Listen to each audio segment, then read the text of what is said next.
You've probably already heard of supplements like vitamin D, magnesium, or turmeric, but what about nicotine patches for memory? Or methylene blue for mitochondrial health, or even ivermectin for parasites and cancer? Well, some of the most powerful tools in functional and cellular medicine are often the most misunderstood. And on this episode, I'll be walking you through how people like Robert F. Kennedy Jr. and Joe Rogan are using many of these different compounds and herbs for their own health, along with many other doctors and scientists, and also be going through the 12 most controversial yet potentially life-changing compounds and exactly what you need to know about them. Welcome to the Dr. Josh Axe Show.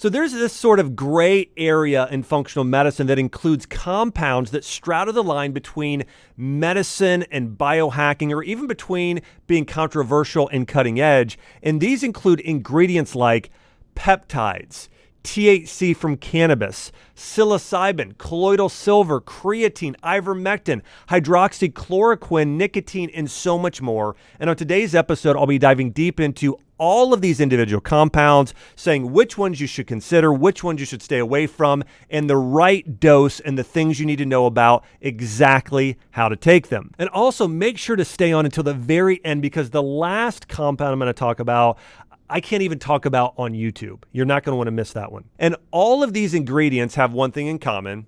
They are either underestimated, misunderstood, or often misused, but when applied correctly with the right dose and guidance, they can have surprising potential healing, cognitive, and longevity benefits. I'll just share with you, I had him on the show here a couple months ago. My cousin, Dr. Pete Sulak, was given less than a 1% chance to live. Do you hear that? Less than 1% chance to live, because he was diagnosed with a type of glioblastoma and a brain tumor. And one of the things that he personally took was ivermectin, along with some of the other things we've talked about here. And today he is cancer-free. And there are a lot of things out there that are misunderstood or misused. But I would also say this: ivermectin is not something I'd recommend for everyone to take, only for a specific condition in a specific dosage. And so there's this old saying that's something like this: the dose determines the poison or the medicine. So basically, if you take the wrong dosage of something, of one of these things I'm getting into, it can either be incredible medicine for healing your body or be a poison as well. So we'll get into the dosage and all those things as well. I want to start off here with THC, CBD, and psychedelics. Okay. Now, these were banned for a very, very long period of time. Okay. Up until recent years, when studies started to be released on some of their potential medicinal benefits. And I have very strong stances on these, and I'll get into these here as well. So first, I want to dive into what are they, and then get into who should take them and who should not take them. The first one here is THC. That stands for tetrahydroxycannabidiol. Okay, and CBD is cannabidiol, and these are active compounds in the plant cannabis. And THC is psychoactive. CBD is non-intoxicating. And then psilocybin is the hallucinogenic compound in magic mushrooms, classified as psychedelic with growing therapeutic use. And here's how they work. THC binds to these receptors in multiple organs in your body, especially your brain, and it helps regulate your pain receptors, your appetite, your mood, and even your memory. And then CBD interacts with something called CB2 receptors, and that's more connected to your serotonin, your inflammation balance, your stress response, your neurological function, but really tied to your mood and inflammation more than anything else in your stress levels. And then psilocybin is converted into psilocin in the body, which binds to serotonin receptors, altering perception, mood, and cognition. So here's who might benefit from some of these different compounds. Those, number one, would be those with chronic pain. Okay, if somebody has chronic pain, this is where THC, CBD together, typically CBD and low dose THC, have the most benefits. Okay, also people with epilepsy or seizure disorders could benefit from CBD in particular. Those with treatment-resistant depression or addiction could benefit from psilocybin under clinical guidance of a doctor, and in some cases, even someone like a pastor at a church. And then biohackers and spiritual seekers, we see a lot of people in this sort of realm who are using microdosing of psilocybin for issues like mood and focus. Now, I want to dive into my belief and my recommendations on all these things. The first here, the thing you need to know about CBD is, in clinical studies, it's been shown to reduce anxiety, promote calm without sedation, support pain relief, inflammation, and sleep. I think CBD, generally speaking, can be used by almost everybody. Now, the one side effect is, known in Chinese medicine, it's more yin producing, so it could create some dampness. So if you have a lot of candida or bad bacteria overgrowth in the body, doing excess CBD or doing it regularly might not be ideal for you. But if you have general chronic pain, inflammation, or biggest thing is you're not sleeping well and you need to get your body more in that parasympathetic rest and digest state, CBD is a great option. Almost everyone can benefit from CBD. I even have kids can benefit from CBD. Now, THC is a very, very different story. Now, it tends to be used for nausea, for appetite stimulation, chronic pain relief. It can help you sleep, but there are side effects long-term of THC. In a similar way, psilocybin may promote neuroplasticity, emotional healing, spiritual insight. It can even reduce some symptoms of depression, anxiety, and addiction. However, it has some major side effects as well we're going to get into. Before we dive into that, though, I want to talk about CBD a little bit more. And there was a study done on CBD. This was published in a medical journal. It found that CBD was effective for helping to manage anxiety disorders, panic disorder, and social anxiety disorder. So CBD, what it does, almost like a lavender or a valerian, a lot of these calming floral compounds, it helps reduce stress. It helps get your body to that fight or flight state. Loads of benefits there for that reason. So it's really calming, okay, for that example. Now, with psilocybin, studies show a single high dose of psilocybin session significantly reduced depression, with results lasting for at least 1 year in many people. I know a friend of mine, and she's talked about this on her show, Michaela Peterson. She did this once and said she felt like she had a great sort of spiritual experience from it, and it really helped deepen her faith and connection with God from that experience. And I think historically, people have gotten into these states via spending just really deep sessions in prayer and soaking in worship, or via actually doing some really deep breathing, things like that, or fasting. Different sort of things, different sort of therapies, or depriving ourselves in certain ways changes our biochemistry, and I think better allows us getting into a state of this spiritual connection. A faster way to do it, and I don't necessarily believe a healthier way, but a faster way to sort of get into that state that you might get into with deep breathing or fasting or spending a lot of hours in deep states of meditation or meditative prayer. That's the sort of state that sort of instantaneously psilocybin can help get your body into.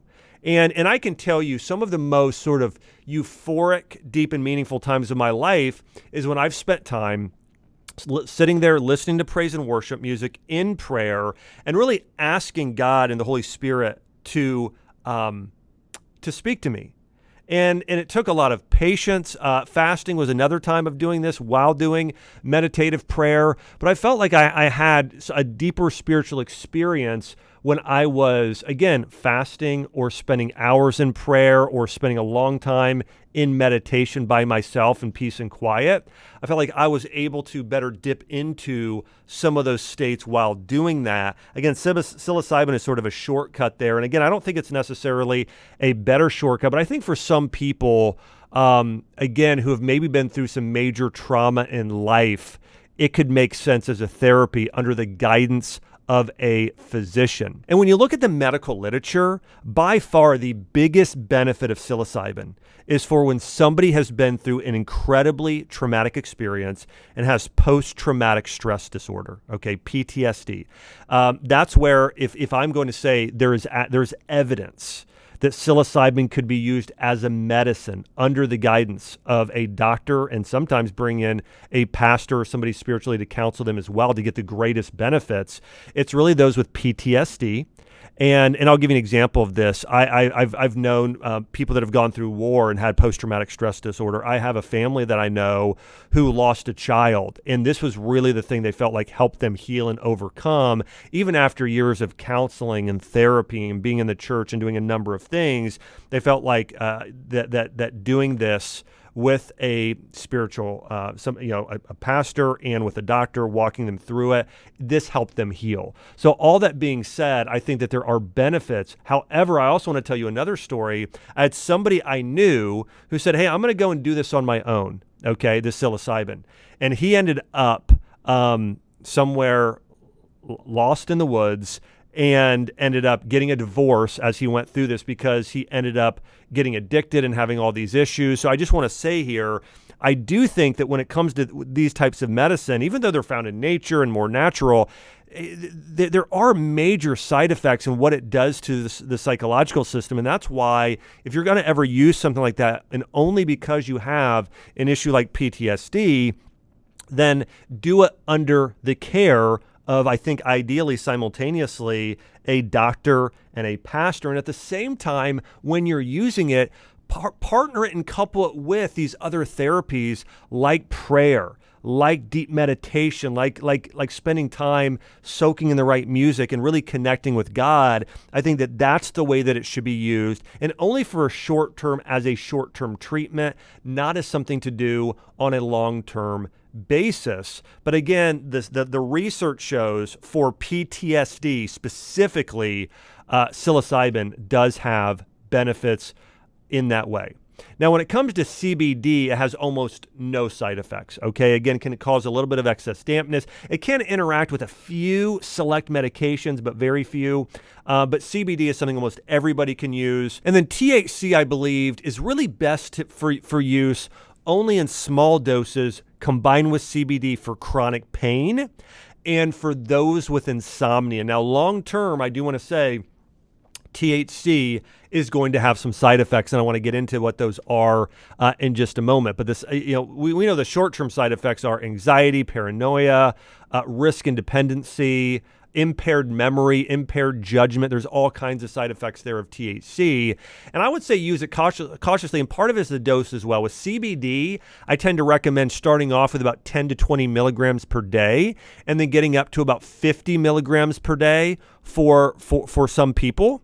I would also say for THC, typically the max dosage you want to get into is typically 1 to 2.5 milligrams daily. Okay, and I really think that's the max most people should ever do of THC and combine it with CBD. And with psilocybin, really starting off with 100 micrograms under the care of a doctor and maybe a pastor in that case as well. So 100 micrograms up to 300 micrograms for those people. But again, always under the care of a physician. So here's what you need to know. CBD, amazing compound. Everyone can benefit from it. Great for sleep, great for inflammation, loads of benefits. THC should be combined with CBD and done in microdoses, okay, for short periods of time, but not a long period of time. By the way, the THC... I had a friend growing up who had all of these things going for him and then started using cannabis, smoking weed, and then ended up just losing all his motivation and having some really hard times in life. And we all know people like that probably. And what THC does long term is it starts to pull something called your kidney or your adrenal energy. And so what happens is it basically sucks all motivation out of you. So a lot of times people, before they use it, they're sort of inspired and they're hungry, and maybe they sort of go through a hard season in life and then they start using it, and maybe it mellows them out so their anxiety goes away. But what also happens with that is their motivation goes away, okay? Because it sort of sucks out your adrenal energy and your testosterone levels. So THC is not good to do long term. It absolutely will burn out in Chinese medicine, what we call that kidney qi, or in Western medicine, what we call that adrenal energy and mitochondrial energy of your cells. And so that's why you don't want to do that long term. And psilocybin, in a very similar way, it's going to start to sort of affect your serotonin and a number of other levels long term, versus doing it once or twice or as a short-term treatment isn't going to have the long-term effects if it's done safely under the guidance of a doctor. Okay, let's dive into number 2 here, and that is nicotine. Okay, you can do this as a low dose or a patch. It's a stimulant compound found in tobacco, used typically in patches today, or gum, without the risk that you have with smoking. And here's how it works. It acts on the brain's acetylcholine receptors, which binds to nicotinic acetylcholine receptors, which are involved in attention, memory, and alertness. So biggest benefits are you're going to have greater attention, better memory, and better alertness. Think about it as a type of Ritalin or Adderall, like an ADHD medication, but in a more natural form. Now, one of the most memorable uses of somebody using nicotine gum was, if you remember during the hearings of when Robert F. Kennedy Jr. was trying to become HHS secretary. People pointed out during some time in the meeting, he pulled out this piece of gum, put it in his mouth, started chewing it. So RFK was using nicotine gum during when he was being grilled by the Senate on if he's qualified to be HHS secretary and run healthcare for the entire country. And again, think about what this did for him. It helped his attention. It helped his memory. It allowed him to be more alert, sort of locking in that way. So we saw Robert F. Kennedy Jr. using this specifically to help him focus. Now, I do think this is a better alternative to ADHD drugs like Ritalin and Adderall, which over time really start to damage these dopamine and serotonin receptors. However, I will say I do think nicotine long-term, even though it's not quite as strong, it has the similar effect on the body and will cause side effects if used long-term on a regular basis. Basically, nicotine patches or gum increase neurotransmitters like dopamine, acetylcholine, norepinephrine, so adrenaline, serotonin. It boosts mood, focus, and motivation. It also enhances cognitive performance, useful in people that are sleep deprived or have memory decline. So it does have some of these major benefits. It's going to benefit people the most who probably have issues like brain fog, dementia, or mild cognitive impairment. Again, people with ADHD who are looking for non-stimulant alternatives to Ritalin and Adderall. A lot of biohackers might benefit from doing even a small doses of 1 milligram daily occasionally to enhance productivity, and those in nicotine replacement therapy for smoking cessation. Okay, so those are the people that probably would most benefit from nicotine. And there's a few studies on this, by the way. A study that was published in the Neuropsychopharmacological Journal found that nicotine improved working memory and attention in non-smokers without causing significant addictive behavior when given in low microdoses. Another study found that nicotine patches significantly improved attention and memory in patients with mild cognitive impairment. So there's studies proving this. However, here's the thing to know. It stimulates reward pathways in the brain, increasing the potential for dependency. So it's not as dependent as actually smoking cigarettes. However, there is slight addiction with nicotine gum and patches. Here's the other thing is it raises the heart rate and blood pressure. It can stress the cardiovascular system, especially in those with heart conditions. So listen, in a much minor way, it impacts the body like cocaine would. Okay, much, much more mild, but it does that in the same way. It is a cardiovascular stressor. It can impair sleep. It is not good for those with any sort of sleep issues or insomnia. So it's not good for those people either. So again, any heart conditions, any sleep issues, any addictive behavior, kids where their brains are still developing, none of those people should use nicotine at all. Okay. And if somebody's going to take it, it should be about 1 to 2 milligrams of gum, maybe 5 to 7 milligrams of a patch, and not even daily, just on occasion. Okay. And in Chinese medicine, here's the properties of nicotine. It's known as being hot and pungent and bitter. It affects most the lung and heart channel, a little bit the liver, but basically what it does is it causes dryness. So you're going to get sort of this fast-acting energy and focus and concentration, but long-term it starts to burn up your body's fluids. This is called yin in Chinese medicine, especially of the lung. So long-term use can lead to dry throat, cough, irritability, possible heart palpitations, and insomnia with frequent long-term use. Again, one time, let's say, for instance, you've got something really important coming up and you use it a few times. There really should not be a side effect for most people there.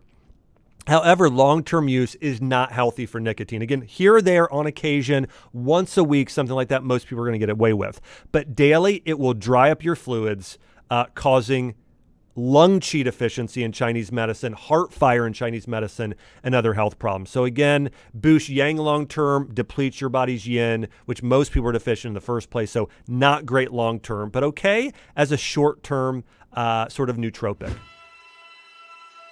Cancer, dementia, heart disease, they're coming for so many people. And it's not just because of what most people think, which is that it's bad luck or bad genetics. The truth is your daily choices are either creating health or setting the stage for disease, and your doctor is probably reading your blood work all wrong. They're missing the cellular issues behind the symptoms. I'm currently offering a simple at-home blood test that actually tests for the right things. And just as importantly, it comes with proper interpretation of the results. This new test flips the script. The future of interpreting test results is here. If you want to check it out and grab one before they're gone, just go to mybloodwork.com now. All right, number 3 here is creatine. Creatine is a compound made from amino acids, specifically arginine, glycine, and methionine. It's actually known as a peptide, a tripeptide is what creatine is. And so most people don't realize it's part of that peptide family. And it's naturally found in the body, particularly in your muscle cells. And it's also found in the highest doses in eating red meat. In fact, if you ate a steak, about an 8-ounce serving, I believe it has about 500 milligrams of creatine. And it's also found in the highest dosage in heart tissue, in your own heart, or if you eat glandulars of animals.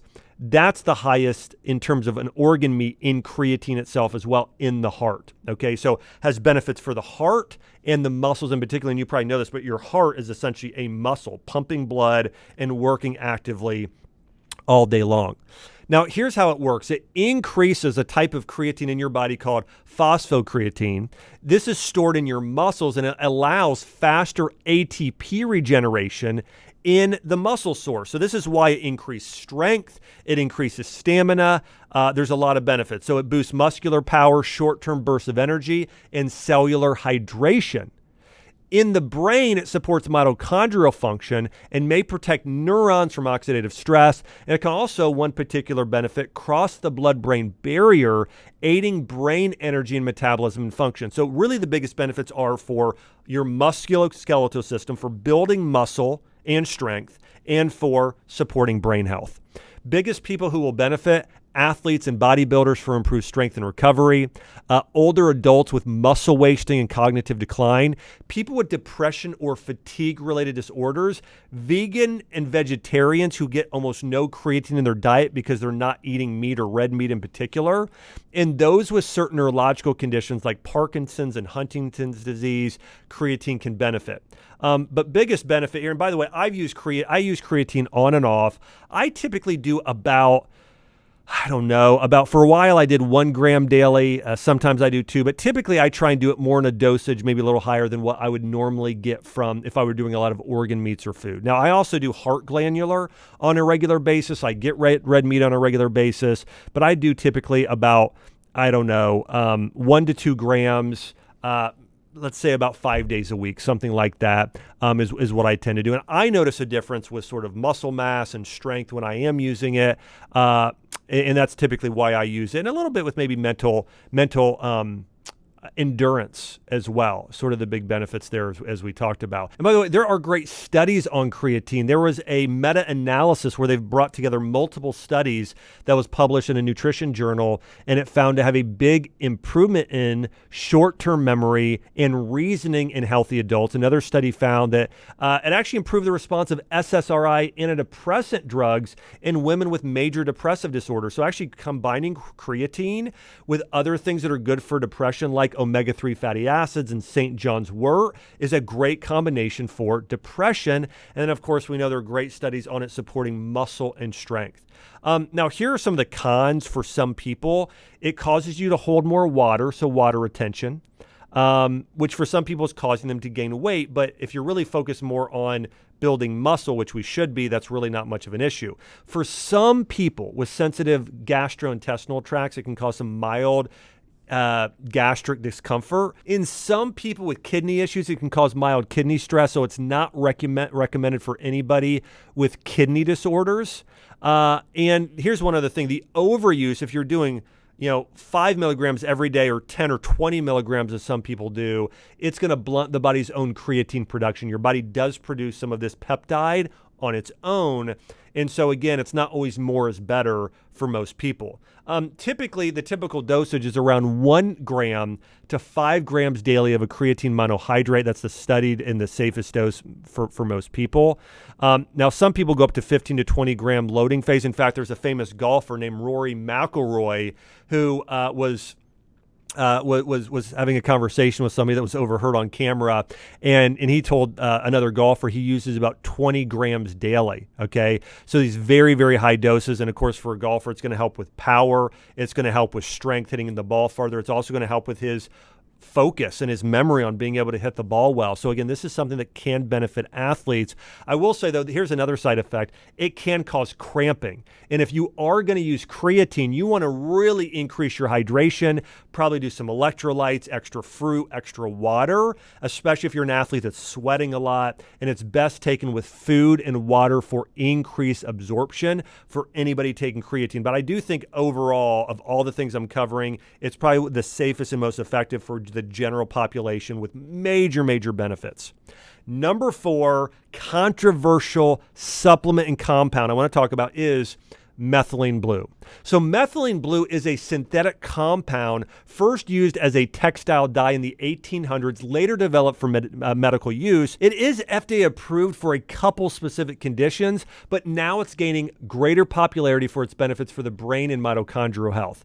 Now, here's how it works. It supports mitochondrial function by acting as an alternative electron carrier in the electron transport chain. You might remember that from high school science class, but basically it does this. It improves cellular energy and ATP production. This is important for hypothyroidism, chronic fatigue syndrome, just overall your cells having more energy. Because of its benefits on mitochondria, it also has antioxidant effects and anti-inflammatory properties that helps with oxidative stress. Another thing it does, it crosses the blood-brain barrier, which may enhance memory, attention, and neuroprotection. Now, I took methylene blue, one of the only times I took it when I was diagnosed with a spinal infection and I was looking to heal my body. What I did was I would do methylene blue via an IV. And then what I would do is I would lay in a red light bed, okay? It's been shown that red light after taking methylene blue or with it simultaneously actually helps activate it more. And so it actually has a bigger impact on your mitochondria. So if you're somebody who needs major mitochondria repair, one of the things you can do, you could take methylene blue tablets or as a supplement or as an IV, and then lay in one of those phytomodulation beds with red light or do a red light panel simultaneously or right after, and it will actually increase the benefits theoretically of mitochondrial function for those people. And so there's a lot more people looking to use this on a regular basis. Now, the big benefits here again are mitochondrial energy, brain health, memory, neuroprotection. There are some good benefits there. And then studies, I want to hit on 2 studies here. One, a study showed that low-dose methylene blue enhanced memory retention and brain activity in regions related to short-term memory. Another 2017 study found that methylene blue protected against mitochondrial dysfunction and oxidative stress related to brain degeneration. So here's the thing you need to know, though. High doses can be toxic. It's not more is better. So here's the deal. If you're going to take methylene blue, just do low doses. You don't need to do high doses. Here's another thing. It may interact with SSRI drugs. So if you're on an antidepressant drug, it can increase the risk of serotonin syndrome and have negative side effects. And listen, I do want to say this. SSRI drugs are not healthy for you. They're terrible, terrible drugs. No one should be on those more than just a few months. And generally, there are much better alternatives. If somebody has depression, number one, they really need to find their purpose in life and connect with the divine. They need to seek relationship with God, go to church, go to synagogue, but they need to go and actually get to the root of why they're depressed in the first place. In addition, taking high-dose omega-3 fatty acids, getting a lot more vitamin D and testing those your numbers and getting that up, spending more time in nature and sunshine, doing St. John's wort, exercise, using food as medicine, do that, and then maybe some things like methylene blue. Doing a holistic protocol like that is the root cure.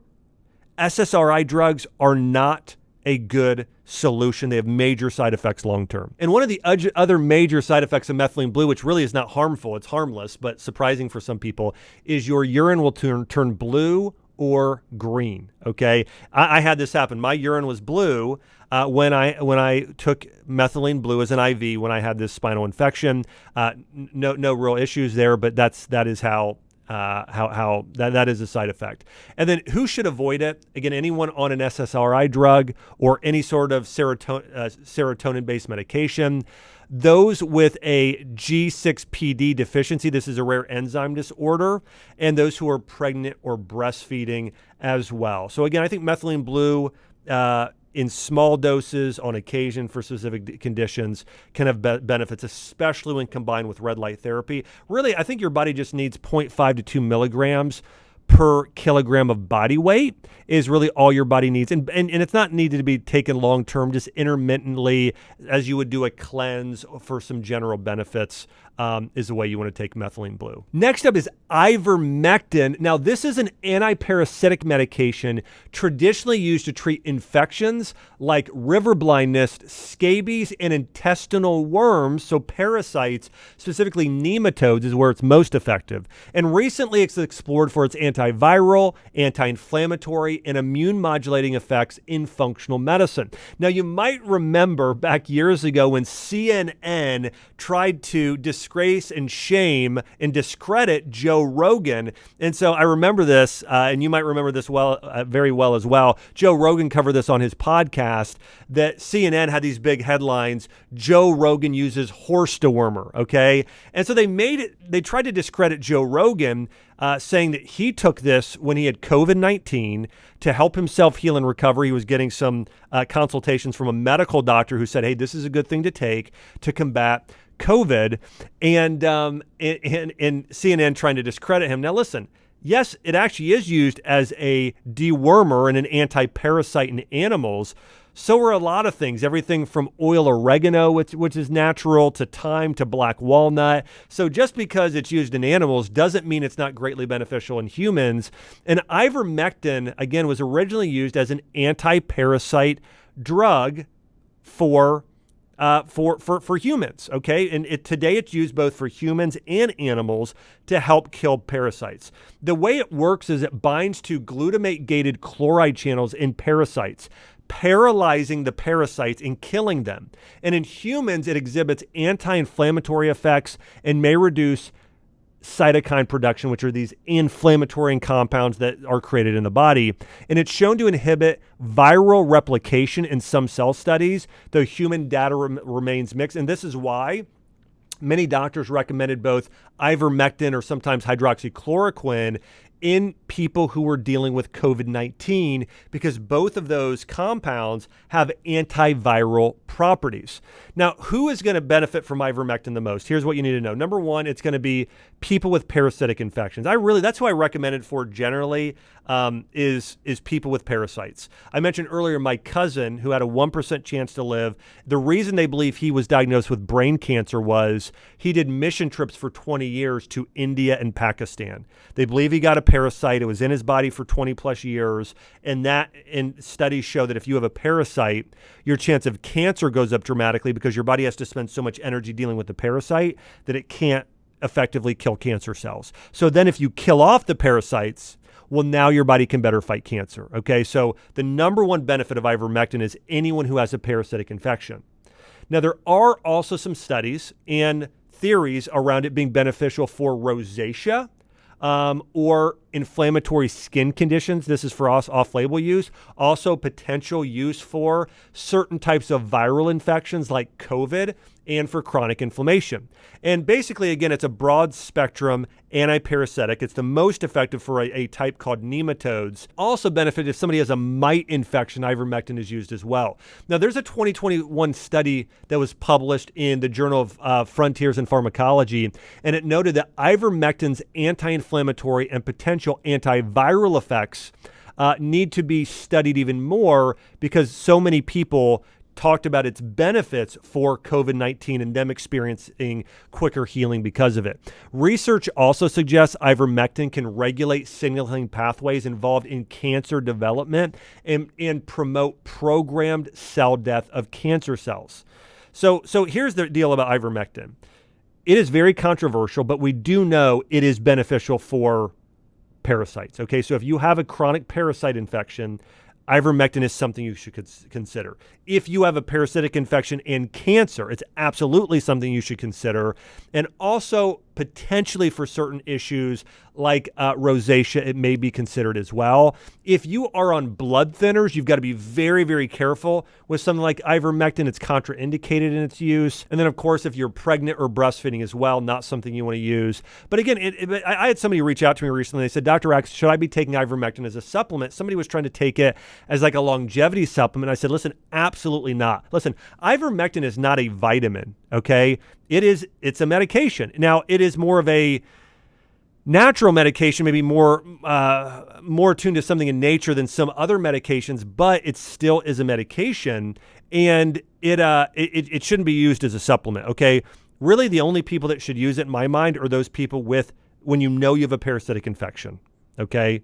Or maybe if you're going through a viral infection, that's the case, but it should not be used long-term regularly because it's going to be hard on the liver. It's going to be hard on the gut microbiome. It's not healthy to take as a supplement. And so here's the reality. Joe Rogan was probably doing the right thing as he was going through and fighting COVID and using ivermectin in that case. And common dosages for if you have a parasite are about 150 to 200 micrograms per kilogram of body weight as a single or repeated dose. I would say typically under the care of a physician for typically anywhere from 2 weeks, maybe up to a month typically is about what you would take it for, but it's not meant for long-term use. It's meant for treating parasitic infections and on occasion, cancer as part of a therapy and viral infections. You can take back control of your metabolism, your energy, and your hormones naturally. I've put together an in-depth, practical training to help you balance your hormones using powerful foods, herbs, and natural lifestyle strategies that actually work. If you're ready to start feeling like yourself again, go to draxhormoneclass.com or click the link in the description to begin your healing journey today. That's draxhormoneclass.com to take back your health naturally. All right, the next controversial compound is NAD+, known as Nicotinamide Adenine Dinucleotide. And it is a coenzyme that's found in all living cells, essential for energy production, DNA repair, and metabolic function. And NAD+ level declines when we age, which has been linked to fatigue, cognitive decline, and basically you aging too quickly, okay? So fatigue and aging too quickly when you don't have high enough levels of NAD+. And basically the way that it acts is as a cofactor in generating ATP for cellular energy. It also supports these really unique enzymes in the body called sirtuins that regulate longevity and inflammation and DNA repair. It also enhances mitochondria function and stress resilience at the cellular level. So I would say that NAD+ is probably the most important compound at improving your cellular energy. So this is critically important if you have hypothyroidism, chronic fatigue syndrome, many types of cancer. Basically, if you're tired and fatigued, NAD+ is very important. Historically, in Chinese medicine, when somebody had this sort of depletion, they would take herbs like ginseng and rhodiola, these sort of really powerful adaptogenic herbs and cordyceps for boosting NAD+ plus reserves or cellular energy. But NAD plus itself is also a great thing to take if it's in its right form, which I'll get to. So big benefits are, again, brain decline, fatigue, poor metabolic health. So even if you have diabetes or type 2 diabetes, it's beneficial. It's also beneficial for longevity as well, or if you have stress and burnout. There was a 2021 study that was published in the Journal of Nature and Communications, and it showed that NMN supplementation, which is similar to NAD plus, increased muscle insulin sensitivity and NAD plus levels in older adults. And a 2016 study in the journal Cell Metabolism found that NAD plus precursors like NR and NMN improved mitochondrial function and physical performance. Now, I want to mention NAD plus is poorly absorbed. So you don't want to take NAD plus orally ever. You can take NAD plus as a subcutaneous injection as you do a peptide. You can do that at home, or you can do it as an IV, okay? Now, if you're going to do it orally, the best forms to take are NR and NMN. And by the way, NR is more absorbable and better than NMN, especially if you can find a liposomal NR supplement, okay? So sort of the ranking list of absorption are going to be IV, NAD, or an NAD plus subcutaneous injection. The best orally will be a liposomal NR. And then after that, lower dose that isn't absorbed as well, but still has some benefits, is going to be NMN. The side effects can be nausea, flushing, fatigue in some people. And here's the thing to know. Again, you want to do the right dosage here, okay? The high doses where you feel nausea and fatigue and those sort of things, if you're doing that via an IV for short term, it's not necessarily bad.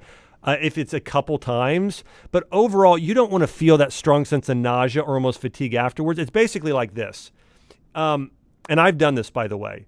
I was taking an NR supplement at 400 milligrams daily, along with a lot of other supplements, and I started feeling nauseous every day. And this happened for a week. And I realized it was NR I was taking too much. It's kind of like, if you take a computer battery and you plug your phone into it, it's actually so much of a charge. Even though your battery charges up really quickly on your phone, it actually will burn out your battery and harm the battery on your phone long term.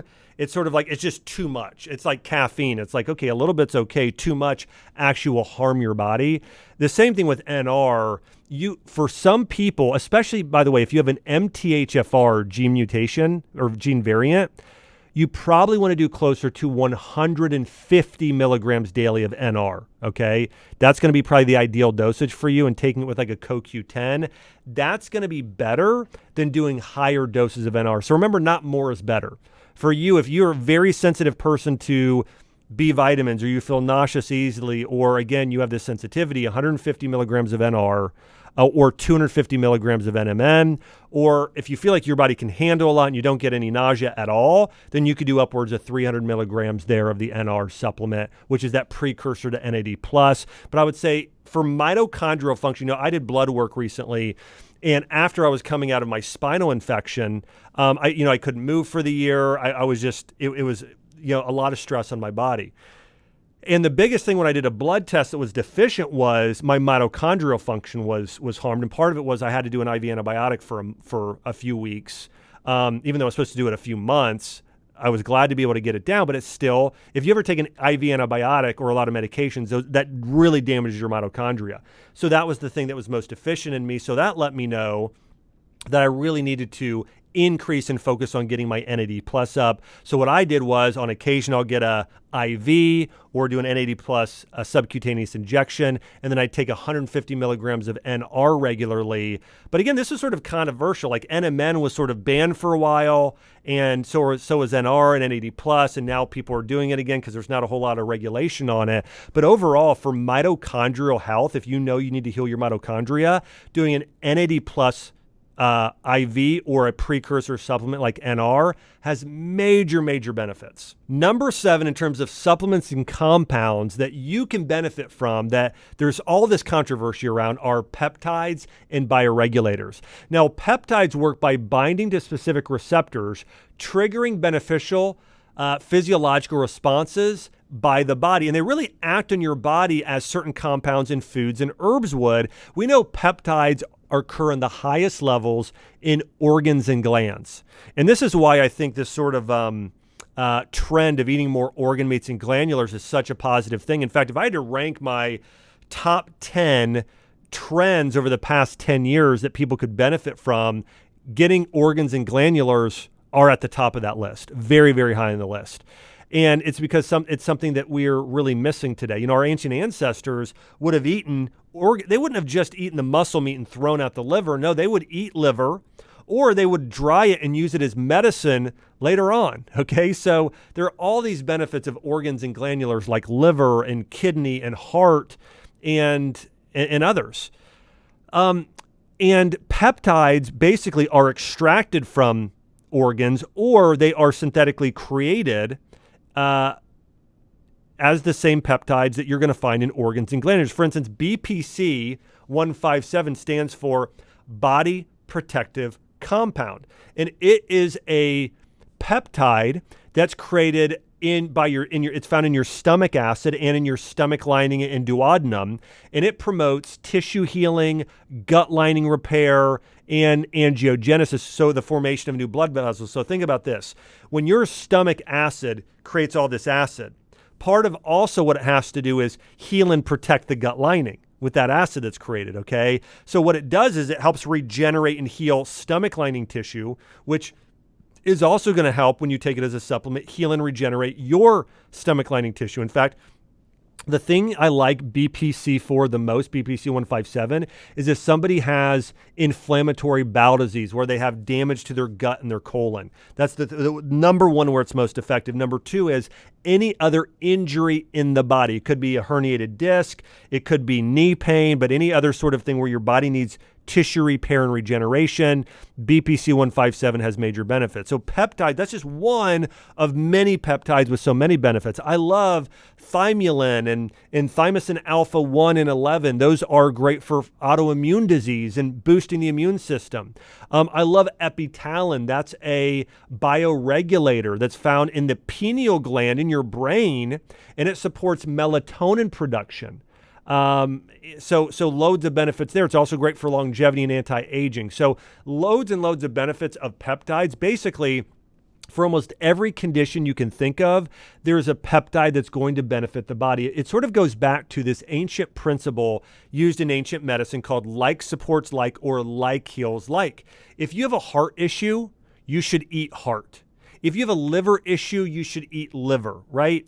If you have hormone imbalance, like going through menopause and all these hormones, then you should be eating uterus and ovaries of lamb and bovine of cow. Okay, so there's those benefits, but you can also do it in the functional medicine sense today, where you're taking those peptides that are found in those glandulars that are in higher doses and take those as a form of medicine when you're doing peptides and bioregulators. And so that's where those are really beneficial. Of course, pharmaceutical companies today, they don't want these in the hands of people like you. They want to mark these up to where you're having to spend thousands of dollars and insurance is covering them so they can make their trillions of dollars of peptides. So there's a battle raging right now on peptides in terms of, are they going to be owned by pharmaceutical companies, or can, everyday people take them as supplements? We're going to see this war waging in the future. And bringing up RFK Jr. again, Robert F. Kennedy Jr. in a Twitter post said,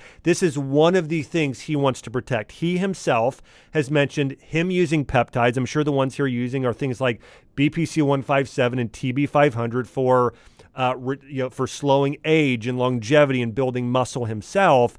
So, and I do want to say, remember though, these are forms of medicine in a way, so they're not good for everybody. For instance, I wouldn't recommend BPC 157 for somebody with cancer or tumor growth, because it does cause growth in the body. And so it is contraindicated for certain conditions, like women that are pregnant, or with certain conditions, certain types of peptides are, though there are certain types of peptides that have been used for a long time, like taking thymus gland, that actually have anti-cancer properties. So again, you want to make sure you're taking the right peptide for the right condition. The CDC now estimates that 1 in every 3 adults has pre-diabetes. The signs are there long before a diagnosis, things like constant fatigue, stubborn belly fat, sugar cravings, brain fog, frequent urination, and increased thirst. And these are all symptoms of insulin resistance, the root cause behind most cases of type 2 diabetes. Now, here's the good news. This condition is completely reversible with the right diet, lifestyle, and healing herbs. And if you or someone you love is struggling with blood sugar issues, head over to draxdiabetesclass.com to watch a free training on how to naturally balance your blood sugar and reverse your symptoms. That's draxdiabetesclass.com to take back control of your health today. The number 8 controversial compound we're going to talk about is hydroxychloroquine. Okay. Now, this also got press around COVID when you had people like Dr. Malone and Dr. McCullough talking about the benefits of hydroxychloroquine. And this was originally used as an anti-malaria drug during World War II. So throughout the 1900s, this is something used for fighting malaria. What it does is it alters the pH of your inside your cells. And basically, it affects the immune cell signaling and autoantibody activity. So basically, it blocks a sort of inflammatory immune cascade by the body. And it does this, again, by reducing activation of immune complexes, which also happen in autoimmune disease. So in autoimmune disease, your body starts essentially overreacting. And so what it does is it sort of helps calm that overreaction within your body. The people that benefit the most from hydroxychloroquine, or could be, are those experiencing a viral infection or post-viral inflammation. So those with long COVID are typically where it's recommended the most. Patients with lupus, rheumatoid arthritis, or Sjogren's syndrome, so these autoimmune diseases. Also, those seeking mild immune regulation or anti-inflammatory support. So again, I think generally, here are the categories. Number 1, as an antiviral, that's the number 1 benefit. For those with autoimmune disease is probably the second. Okay, outside of that, I wouldn't recommend it very much. Again, remember, this is not a supplement. This is a medication that has some benefits for short-term use in very, very specific conditions.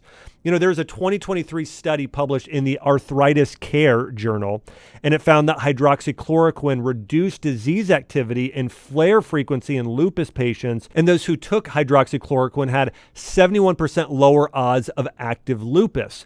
Another study showed that hydroxychloroquine significantly improved rheumatoid arthritis outcomes and reduced inflammatory rashes. Now, again, I want to say this. This is not a medication. This is a more mild drug that has antiviral properties for those, especially with things like long COVID, and for those with autoimmune disease, but maybe to help with flares. But it's not something that people should take long-term. You're much better off taking actually a peptide I mentioned earlier, like oroglanular, like thymus gland, and thyme essential oil and some other. You're much better off taking herbs and organs and supplements long-term than you are taking hydroxychloroquine. However, for short-term use, for very specific conditions like malaria, like viral infections, and like autoimmune disease, there are some benefits. In fact, there are studies showing that long-term use can damage your retina, and risk increases really highly after 5 years of damaging the retina of your eyes. It can also cause heart rhythm issues in some people and can weaken your immune system long-term. So again, not a vitamin, yet very controversial, should be used for very specific conditions, but not taken long-term for really anybody. Number 9 here, sort of controversial compound people are talking about a lot today, is hydrogen tablets. What hydrogen tablets or hydrogen water is, it is molecular hydrogen gas that's dissolved in water. And this hydrogen acts as a selective antioxidant for the body. So here's how it works. Molecular hydrogen can penetrate cell membranes and mitochondria, neutralizing harmful free radicals in the body. The people that are going to benefit the most from hydrogen tablets are going to be athletes who are seeking faster recovery and want reduced fatigue. People who are under high levels of oxidative stress from toxins, illness, or aging. Also, those with inflammatory or mitochondrial issues, and then just those seeking help with longevity. So I do think there's lots of benefits of hydrogen if it's done just in moderate, low to moderate levels daily. Now, I do want to point out, it is not a miracle, okay? It is a type of antioxidant in a way that reduces oxidative stress and low-grade inflammation in the body. So I do think it's beneficial. It's not a miracle, but this is one that you could do on a daily basis. So I want to highlight a couple studies here. One was published in the Molecules Journal, and it found that hydrogen therapy significantly reduced oxidative stress and inflammatory stress, especially on those with radiation-induced heart disease. Another study showed that athletes who drank hydrogen water experienced less muscle fatigue and lactate buildup after high-intensity exercise. So there are benefits there. One other thing I want to say about hydrogen is that the benefits are subtle and sort of build up gradually over time. So you're not going to do it and be like, wow, this is a miracle. I feel different overnight outside of a placebo effect. But it does build up and have some benefits long-term with some of these small-scale studies. Basically, what you're going to do is take one tablet, dissolve it in water twice daily, and drink it that way, or get a hydrogen water filter and just drink, just drink that throughout the day. That's sort of the dosage and how you'd get those benefits. Number 10 controversial compound, and this is an important one that you need to really hear me out on. It's activated charcoal, okay? Activated charcoal is a fine black powder made from coconut shells, bamboo, or other natural sources. And it's heated at high temperatures. It becomes activated with tiny pores that bind to toxins and chemicals in the digestive tract. It works by absorption. So charcoal binds to toxins, gas, and unwanted compounds in the gut and carries them out through your stool. It acts locally in the digestive system, and it's not absorbed into the bloodstream. It's used also in emergency rooms to treat certain types of poisoning or overdoses, especially alcohol poisoning. People that will benefit the most from activated charcoal supplementation are those dealing with bloating, gas, or mild food poisoning, those doing gut detox or mild binders after mold or mycotoxin exposure, those wanting to reduce histamine or chemical sensitivity symptoms, and people seeking emergency toxic binding support, such as foodborne illness or alcohol poisoning. These are the people that can most benefit from charcoal. So the big benefit is charcoal acts like a magnet, and it binds to all of these different chemicals and toxins in your body, bad bacteria, mold, heavy metals. It will bind to these things in your body. So and help excrete it via the gut.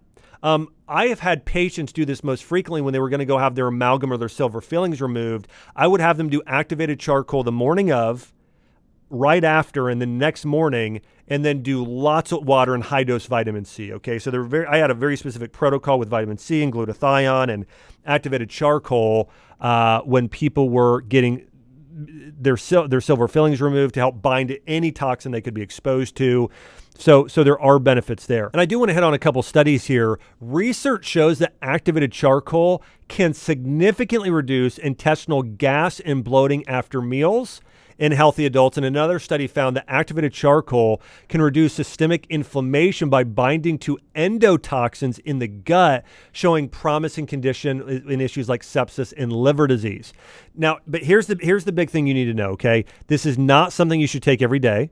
It's something you should only be taking if you're doing a cleanse or going through a very specific functional medicine protocol, okay? Or, of course, for number one, it's used for emergencies. If you know you've drank too much alcohol, or you have somebody who has been exposed to toxins or food poisoning, take activated charcoal, okay? But in addition to that, it should only be taken as you're doing a detox protocol. Here's why. It binds to minerals and nutrients in your body and medications. So especially if you take it at the same time as that, it'll bind to kind of everything. And so if you're going to take vitamins and supplements, you want to take it at least 4 hours, if not 8 hours apart. So if you do activated charcoal at night, you want to take your supplements in the morning and vice versa. Okay, so you want to take them apart because it's going to bind to nutrients. The other big side effect is, for most people, it will cause constipation. Now, if you drink a lot of water and you do a lot of oils like cod liver oil and take high dose probiotics, which I believe you should do, by the way. If you're taking charcoal, it's also really good to pair with 100 billion to 1 trillion dose of probiotics.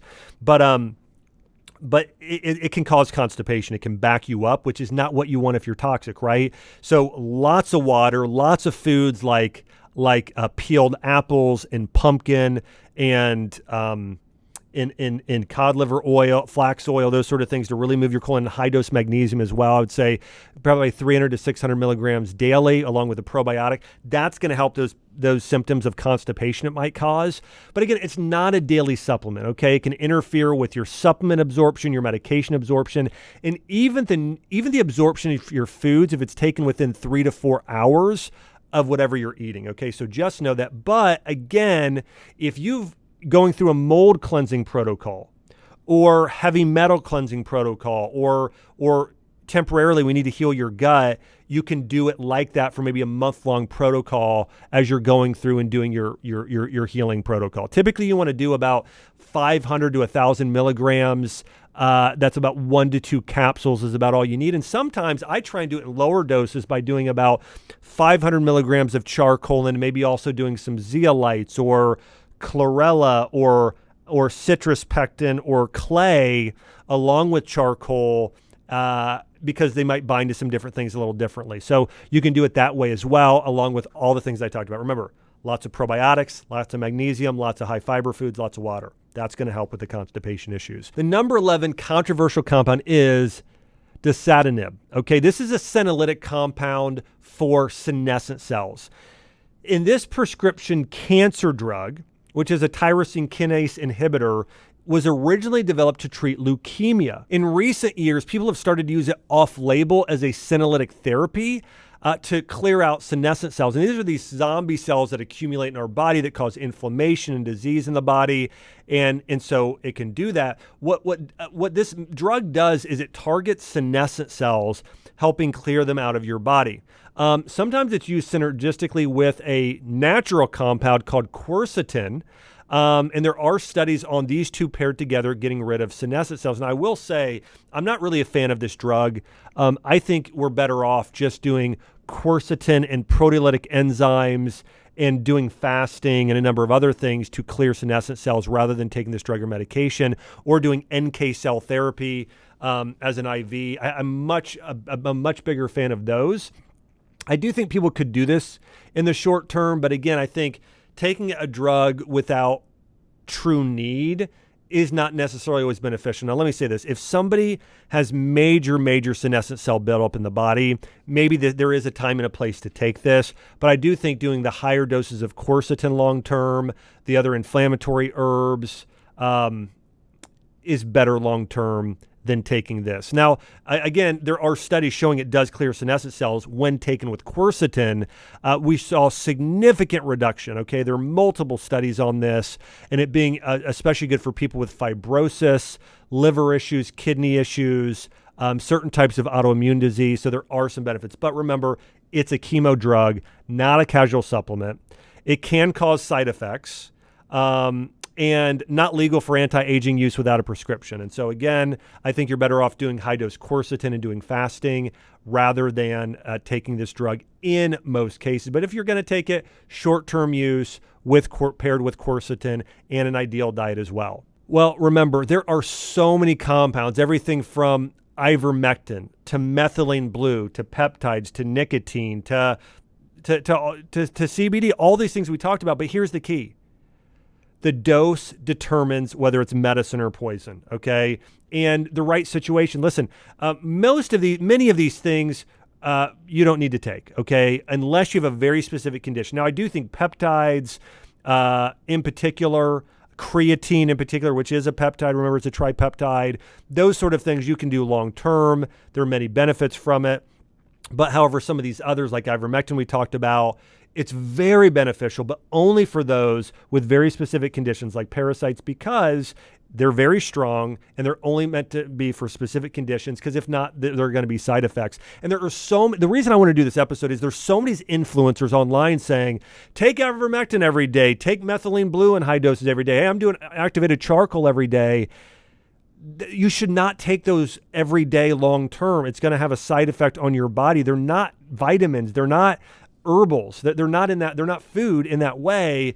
So many of them are really just to treat specific conditions done in the right dosage. So remember, if an influencer tells you that you should take one of these things every day, just again, find a few good studies on it. Listen to people who have spent time researching these things and are recommending the dosage and how to take it the right way and for what conditions. Okay, just to be safe and effective and get the biggest benefits from these controversial compounds. And also remember, just because something sounds fringe doesn't mean it's ineffective or unsafe. Sometimes it's safe and effective, but you have groups like these pharmaceutical companies coming in with peptides trying to own the space so they can make more money from it. So sometimes things are just ahead of its time and they need to be used widely. They need to be used with wisdom and in the right situation. Hey, thanks so much for tuning in here to the Dr. Josh Axe Show. Remember, each and every week, we're diving deep into the science of principles of how you can heal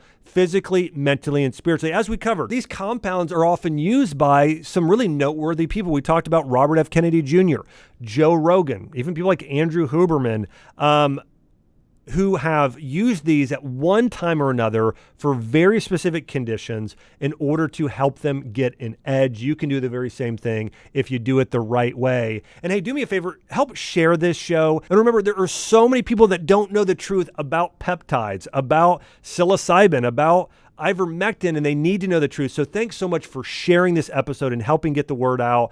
And thanks so much for subscribing. I'm so grateful for your support, and I'll see you on the next episode.